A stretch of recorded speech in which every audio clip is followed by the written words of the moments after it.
What if you could see the world through the eyes of one of your favorite authors? How helpful would that be as you encounter challenges, big and small, throughout your day? Being able to ask, I wonder what Rick Rubin would have to say about this situation that I'm experiencing. I wonder what Brené Brown would say about these emotions that I'm having right now. I wonder what Annie Duke would have to say about the decisions I'm considering.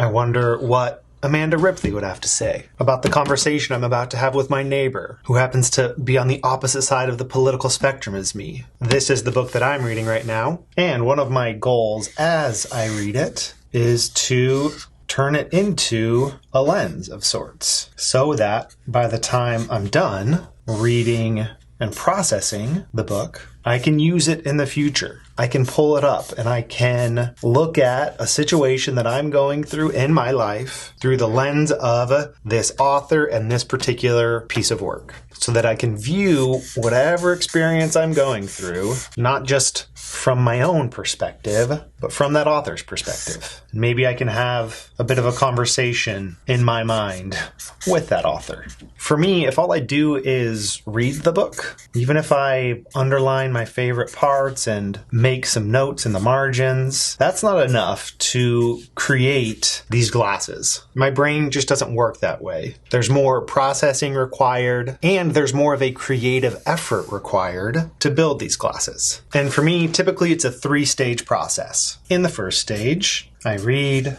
and I underline and I do make notes in the margins. I happen to enjoy marking up books in that way, interacting with the author while I'm reading. But if this is all that I do, it only takes a couple of weeks after reading for those ideas to float away, for it to be harder and harder to view my current situation through the main ideas of the book. That's why there's 2 more stages to this process. In the second stage, I go back through the book, look at my underlines and margin notes, and capture some chapter highlights. What are the key ideas and stories from each chapter? And I try to capture those chapter highlights on just a single page, so that I can then lay out each of those 1-page chapter summaries and have a view of the book in its entirety, so that I can engage in the last task of refinement, which is the creation of a 1-page visual summary. I try to identify an overarching model of some sort, a drawing or a diagram to anchor the most important ideas from each chapter that I've decided that I would like to apply to my life. So throughout this process, there's kind of an increasing distillation of the ideas, a boiling down to the essence of the book, so that rather than having to flip through the pages, review your underlines, find that one idea that you couldn't quite remember, you've got that 1-page visual summary that you can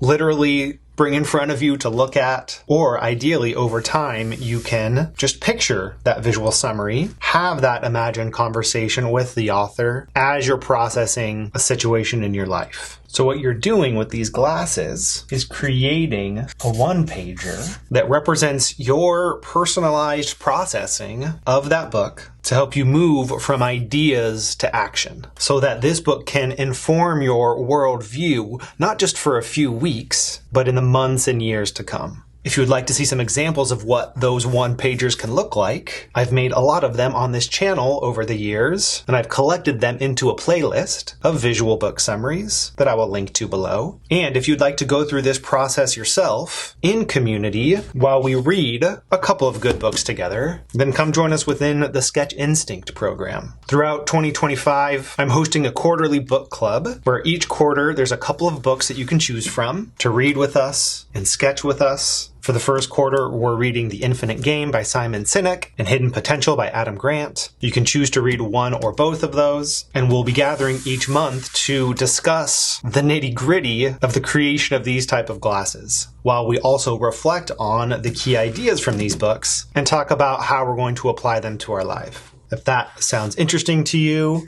I encourage you to join us. It was the desire to remember more from the books that I was reading that first pulled me in to this world of visual thinking. And I've found that reading and processing good books together is one of the best projects that a community can take on as a way of practicing and applying your visual thinking skills. There is effort involved in this process, but I think it's worth it because I think the more perspectives we're able to bring to any situation that we're facing, the better we'll be able to handle that situation. So come join us to build out these glasses, to build your visual thinking skills, and tap into your full potential as a creator of marks and a creator of meaning.